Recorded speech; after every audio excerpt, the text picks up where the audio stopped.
Ganda rin ang area niya. Ayan, tara mga ka-best friend, samahan nyo kami at may papasyalin tayo dito po sa gawing Lupaw, Nueva Ecija. At bago lang po kasi si Sir, kaya pinapasyal niya po tayo. Titignan po natin yung area ni Sir. Kung ano pa po yung kulang sa kanyang fish pond, mga ka-best friend. Ayan, kung bago ka pa lang sa mga ganitong content at napadaan po ang aming mga video dyan po sa mga cellphone nyo, huwag nyo pong kalimutan na i-subscribe po ang aming YouTube channel. Ayan po, ka-best friend lang po. At pakipollow na rin po ang aming FB page. Ayan po, ka-best friend lang po.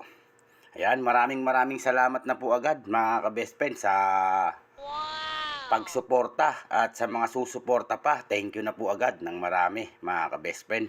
Ayan, bali nandyan na nga po tayo sa gawing Lupaw. Pupuntahan na lang po natin mga ka-best friend yung area. Ayan, sa mga nais pong mag-alaga at kung gusto nyo po na may guide namin kayo,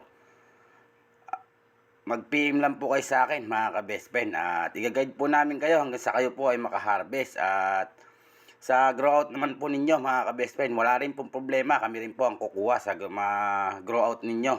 Kung sakali po na humarvest po kayo, kami na rin po ang bahala na maghanap ng mga buyer nyo mga ka-best friend. Kayo po ang kakausap sa mismong buyer, dadalhin po namin dyan. Wow! Ayan, sa mga baguhan po na mag-aalaga po ng mga isda, yan, katulad nga po niyan si Sir, ayan, bagong hukay po yung kanyang fish pond mga ka-best friend. Hindi niya po kasi alam kung ano po yung first move niya na gagawin para makargahan niya po yung kanyang fish pond na pinahukay. Ayan, napakaganda nga po ng pagkahukay ng fish pond ni Sir. Ayan, medyo malalim lang po siya, pero okay na po yan mga ka-best friend. Malapit lang po siya sa mga poultry, saka po sa mga dressingan ng mga manok. Kaya napakaganda po, sabi ko nga po mga ka-best friend. Konting feeds lang po yung may papakain niya. So sakali po na mag-alaga siya ng mga hito, fingerlings. Ayan, sa mga naghahanap po ng mga good quality na mga fingerlings, mapatilapia po yan o mapahito mga ka-best friend. Mag-PM lang po kayo sa akin. O kaya tumawag po kayo sa number ko. Marami po tayo na dapat na kontakin mga ka-best friend sa aking mga social media account. Ayan, meron po tayong Threads, meron po tayong TikTok, meron din po tayong Instagram mga ka-best friend, at meron din po tayong Facebook, YouTube.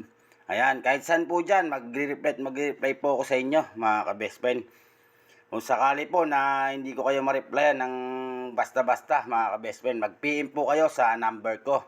Nakalagay din po dyan yung number ko. Kung sakali po na hindi ko kayo ma-replyan sa Messenger, sa TikTok, sa Threads, sa Instagram, ayan, sa number nyo po ako kontakin mga ka-best friend. O kaya tumawag po kayo sa akin para mabilis po yung transaksyon. Sakali po na magkasundo po tayo, mga ilang araw lang po dadalhin ko na po yung isda nyo mga ka-best friend. Ayan, thank you po ng marami sa mga solid natin na followers at subscriber. Lalong-lalo na po yung mga nakakuha po sa amin ng mga pang-alaga nila, ng mga hito, fingerlings at tilapia fingerlings. Ayan, thank you po ng marami mga ka-best friend.